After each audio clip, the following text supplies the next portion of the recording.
we played better than I expected. Was more consistent than last time we played. It was a good match. No, I think fitness, as you can see, got best for him. So yeah. And how you feel about your tennis? Felt good. Tried to keep the balls going, get my consistency going. Did well in that, and then I started to feel it out.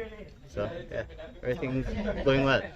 You gave a good showing out there, but seemingly you had issues physically. What's happening with you? Because we see you crashing on the court. Okay, I had a knee injury going into this tournament. I missed the last tournament due to this knee injury.